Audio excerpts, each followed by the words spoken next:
नमस्कार, MK news देख रहे हैं आप और मैं हूं आपके साथ मर्सी।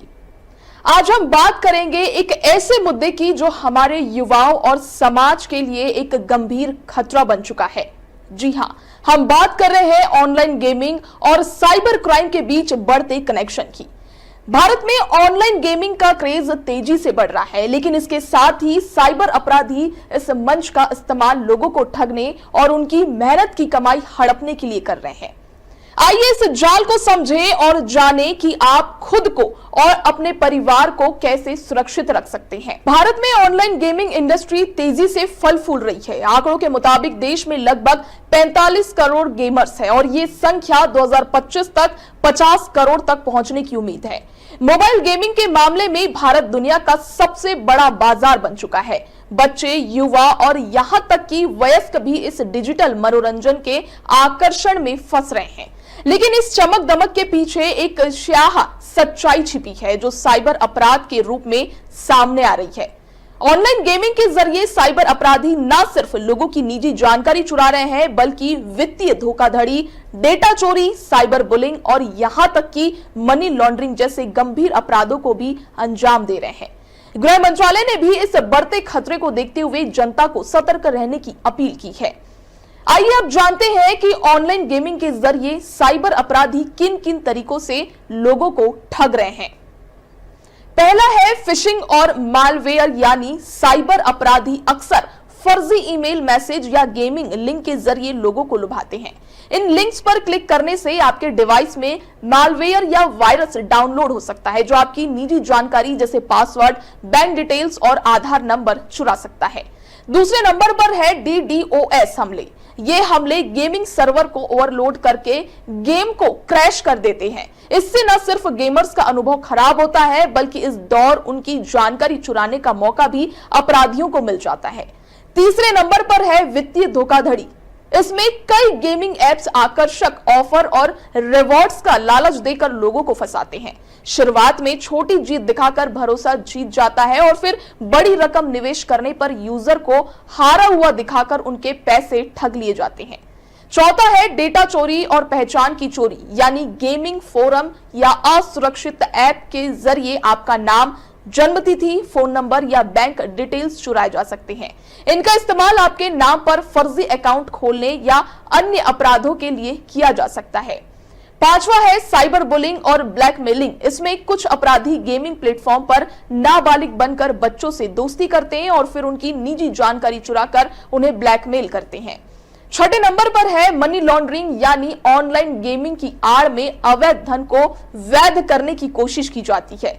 उदाहरण के लिए महादेव बैटिंग ऐप जैसे प्लेटफॉर्म्स का इस्तेमाल सट्टेबाजी और मनी लॉन्ड्रिंग के लिए किया गया, जिसके खिलाफ प्रवर्तन निदेशालय ने कार्रवाई की थी। साइबर अपराधियों का जाल बहुत ही चालाकी से बुन जाता है, लेकिन कुछ सावधानियां बरतकर आप इस जाल से बच सकते हैं। अनजान लिंक्स और एप्स में किसी भी संदिग्ध लिंक पर क्लिक ना करें या अज्ञात स्रोतों से ऐप डाउनलोड ना करें। हमेशा गूगल प्ले स्टोर या एप्पल स्टोर जैसे विश्वसनीय स्रोतों का उपयोग करें। सुरक्षित गेमिंग एप्स में अगर कोई ऐप आपसे जरूरत से ज्यादा निजी जानकारी मांगता है, जैसे आधार नंबर या बैंक डिटेल, तो सावधान हो जाए। असामान्य व्यवहार में अगर गेम खेलते समय आपका डिवाइस धीमा हो जाए या गेम बार बार क्रैश हो, तो ये DDoS हमले का संकेत हो सकता है। आकर्षक ऑफर्स को पहले समझे। अगर कोई ऑफर बहुत अच्छा लग रहा हो, जैसे मुफ्त रिवॉर्ड्स या आसान जीत, तो ये स्कैम हो सकता है।